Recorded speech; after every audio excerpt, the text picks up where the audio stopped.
We are doing a video today for you to share with your left-leaning friends. This video will check Joe Biden's lies at the first presidential debate for the 2024 election.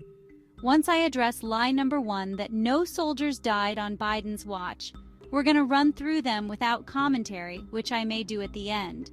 But I'm sorry, these soldiers deserve more than a bleep in the day's news, so indulge me as I honor just a few of the heroes who have been used in this sick game of power. Here we go. A lie number 1. I'm the only president in a while who didn't have any troops dying anywhere in the world. Truth. Since 2021, there have been over 1,000 U.S. military service member deaths.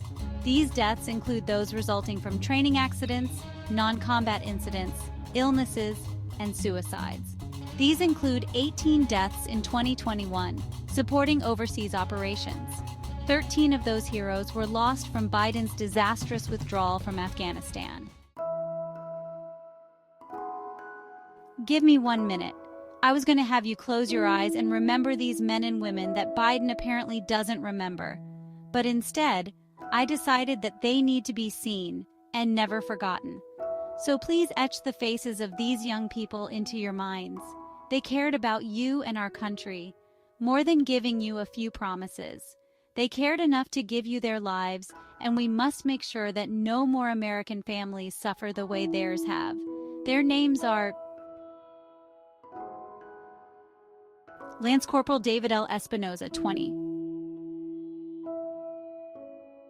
Sergeant Nicole L.G., 23. Staff Sergeant Darren T. Hoover, 31.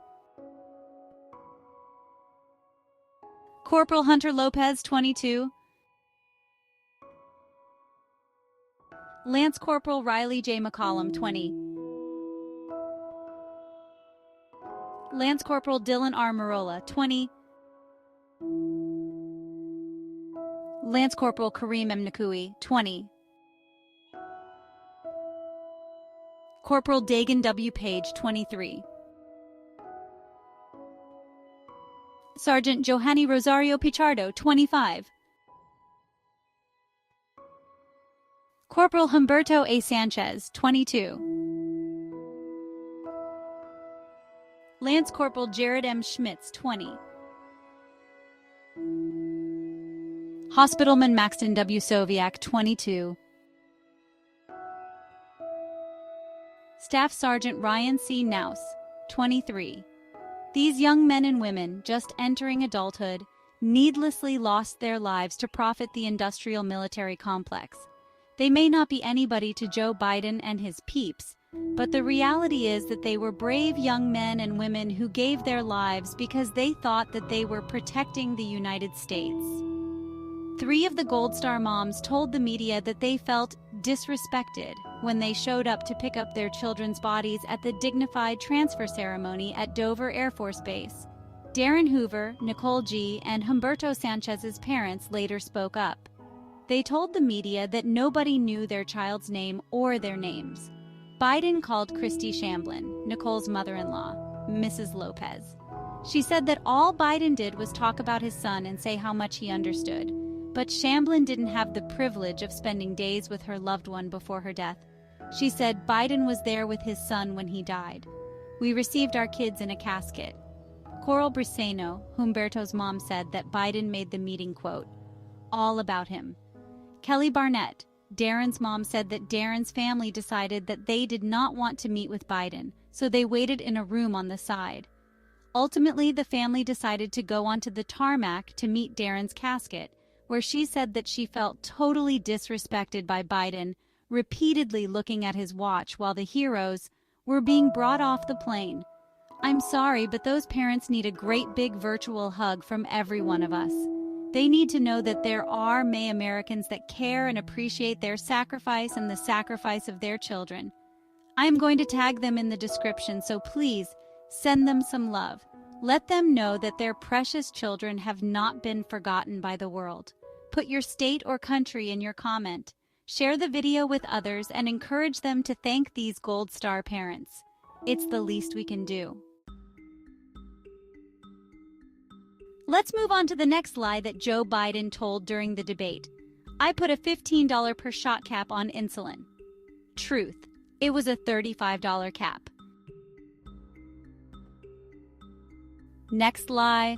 I put a $200 cap on overall drug spending for Medicare. Truth. It's a $2,000 cap. Lie. The border now has fewer crossings than when Trump was in office. Truth. Since Biden took office, illegal border crossings at the U.S.-Mexico border have surged to 2.37 million annual crossings. During Trump's tenure, illegal border crossings averaged about 500,000 per year. Lie. Unemployment was at 15% when I took office. Truth. It was 6.4%. Lie. Trump wants to get rid of Social Security. Truth. Trump has never said or done anything to support this claim. Lie. Billionaires pay 8.2% in taxes. Truth. Billionaires pay between 8 to 23% due to higher capital gains, tax deductions, and tax planning strategies. Lie. Trump told Americans to inject some bleach during the COVID crisis. Truth. Trump never mentioned the word bleach related to COVID. His exact quote was, "I see this disinfectant where it knocks it out in a minute." Is there a way we can do something like that by injection inside or almost a cleaning? Because you see, it gets in the lungs and it does a tremendous number on the lungs, so it'd be interesting to check that. So the truth is that Trump said we should check to see if there was some sort of disinfectant that could be injected. As someone who dispensed drugs for 30 years, I know that there are many approved injectable drugs that have disinfectant properties, including antibiotics, antiviral, and antifungal drugs. It's just amazing to me that Trump was searching for a solution, and he was villainized, and his words were twisted for recommending that experts look into options to kill the virus. This may have been one of the most damaging lies of the media and the Biden administration, but they knew that the average person didn't understand that there are lots of antiseptics, and they deliberately substituted the word bleach to misrepresent this statement by Trump. Lie. Border control endorsed him. Truth. Minutes after Biden made the statement, the National Border Patrol Council, representing over 18,000 Border Patrol agents, posted the following on the X platform. To be clear, we never have and never will endorse Biden. There you have it, the fact checks that you don't get from the talking puppets on mainstream media. I do, however, have to say that we appear to be experiencing a diversion from mainstream media tactics. If you watch the narratives, there now appears that the plan of the elite may have changed, or maybe it's the plan of the alliance. You will now notice a concerted effort to discredit Joe and Jill Biden. Apparently, their winning streak is coming to an end. Nearly every mainstream media is now saying that Biden must be replaced before the election. Are they kidding us? 1 week ago, they are defending Biden's cognitive abilities and his superior expertise to run the country. Now they are saying that his brain has declined to the point that he's not fit to be president of the United States. I saw that the left-wing media is pushing the hashtag #SwapOutJoe. So they have been lying to us for 4 years about this guy's brain, and now they want us to support the next person they put up as our country's savior.